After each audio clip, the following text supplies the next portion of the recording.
Halo teman-teman, kembali bersama kami. Di sini kita semua akan belajar tentang teori perkembangan atom. Tapi sebelum itu, perkenalkan dulu kelompok kami yang beranggotakan saya Jeremy Armando Rubina. Perkenalkan, nama saya Nuril Safitri.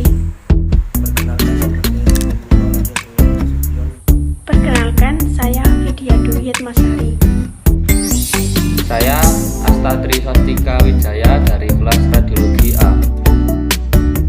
Saya Agnes Dina Mulani, NIM 19 11 04 135. Nah, perkembangan teori atom itu ada 5. Apa saja? Yang pertama adalah teori atom dari Dalton. Kemudian yang kedua ada teori atom dari Thomson.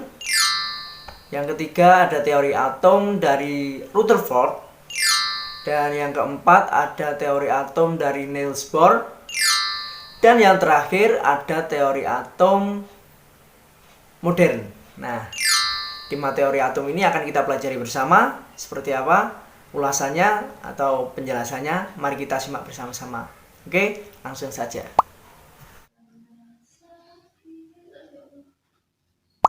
Ya, pada kesempatan kali ini saya akan menyampaikan tentang teori atom Dalton.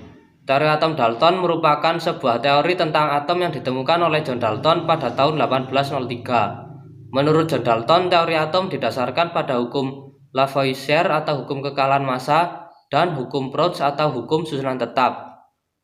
Dari kedua hukum tersebut diperoleh pokok-pokok teori atom Dalton diantaranya yaitu 1. Atom merupakan partikel terkecil yang tidak bisa dibagi lagi. 2. Atom berbentuk bola sederhana dan berukuran sangat kecil. 3. Gabungan beberapa atom akan membentuk suatu senyawa dengan perbandingan bilangan bulat dan sederhana. 4. Atom tidak dapat diciptakan atau dimusnahkan karena adanya reaksi kimia yang merupakan pemisahan, penggabungan, atau penyusunan kembali atom-atom. 5. Suatu unsur tersusun dari atom-atom yang sama. 6. Suatu senyawa tersusun dari atom-atom yang berbeda sesuai unsur penyusunnya. Adapun kelebihan dan kelemahan dari teori atom Dalton yaitu sebagai berikut. Kelebihannya yaitu meningkatkan rasa minat terhadap penelitian model atom berikutnya. Kelemahan 1. Tidak dapat menjelaskan tentang bagaimana cara atom-atom saling berkaitan. 2. Tidak dapat menjelaskan hubungan antara larutan senyawa dengan daya hantar arus listrik.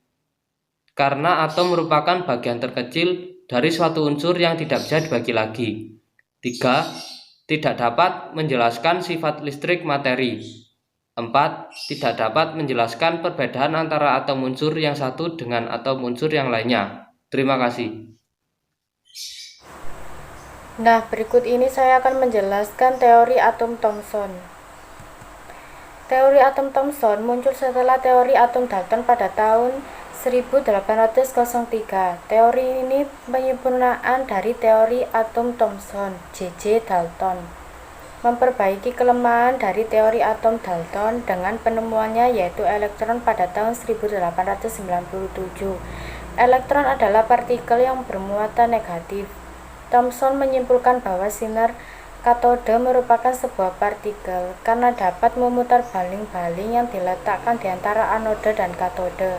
Partikel tersebut merupakan partikel penyusun atom yang bermuatan negatif yang kemudian disebut dengan elektron.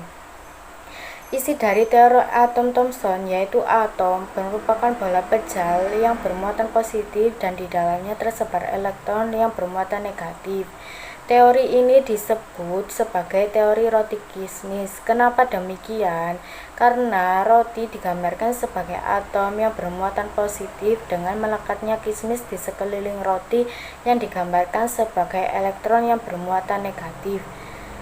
Nah, kita akan lanjut ke teori selanjutnya.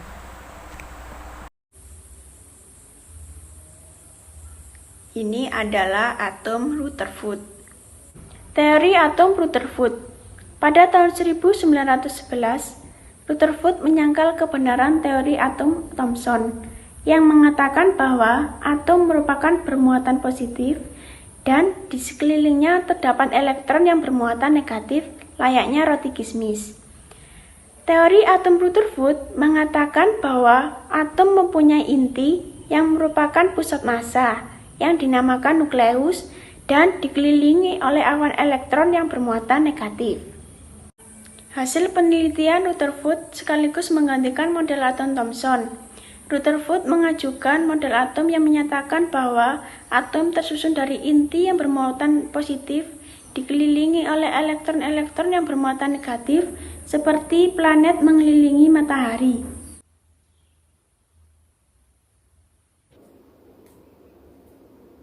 Ini adalah atom Niels Bohr. Pada tahun 1913, seorang pakar fisika dari Denmark bernama Niels Bohr melakukan eksperimen yaitu spektrum atom hidrogen yang bertujuan untuk menyempurnakan teori atom Rutherford. Eksperimen ini berhasil menggambarkan keadaan elektron dalam menempati daerah di sekitar inti atom. Menurut Bohr, elektron mengelilingi inti atom pada orbit tertentu.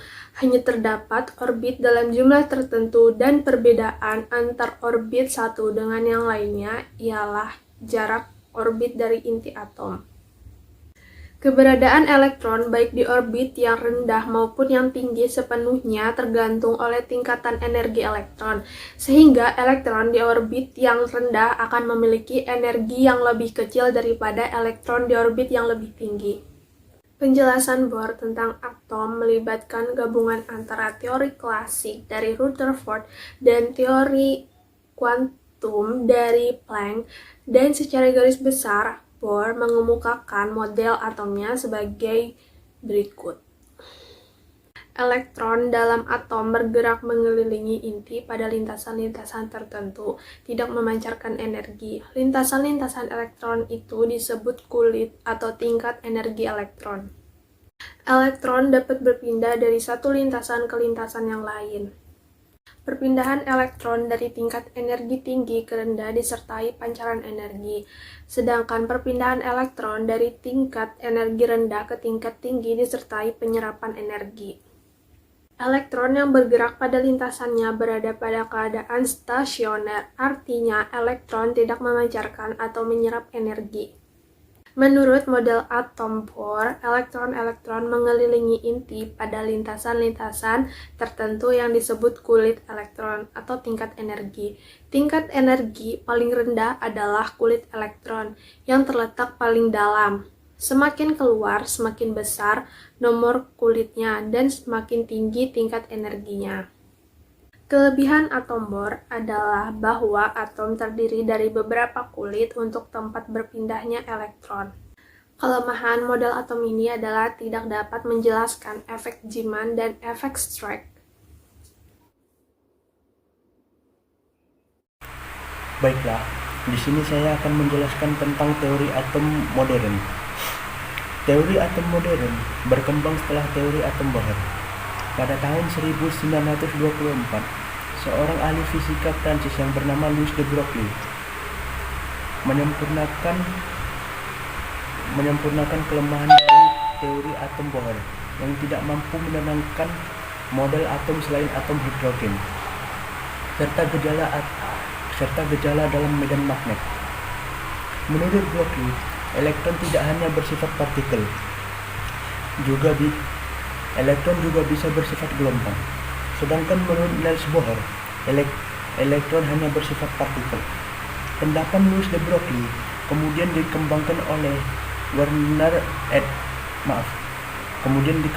oleh Edwin Schrödinger dan Werner Heisenberg dan melahirkan teori atom modern. Teori atom modern disebut juga sebagai teori mekanika kuantum.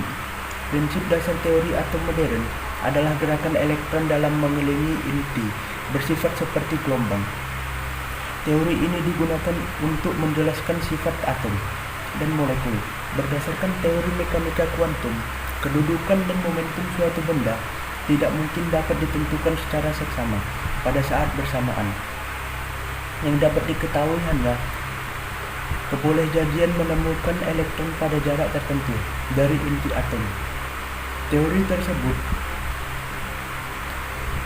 tersebut dinamakan prinsip ketidakpastian Heisenberg yang dikemukakan oleh Werner Heisenberg, seorang ahli fisika dari Jerman. Menurut Heisenberg, Posisi dan kecepatan elektron yang sedang bergerak secara bersama-sama tidak bisa diukur secara tepat, karena elektron yang bergerak menimbulkan perubahan dalam posisi dan momentum setiap saat. Prinsip ketidakpastian Heisenberg dan persamaan gelombang oleh Louis de Broglie kemudian dijadikan acuan oleh Erwin Schrödinger untuk merumuskan persamaan Schrödinger. Sekian dari saya, lebih dan kurangnya saya mohon maaf.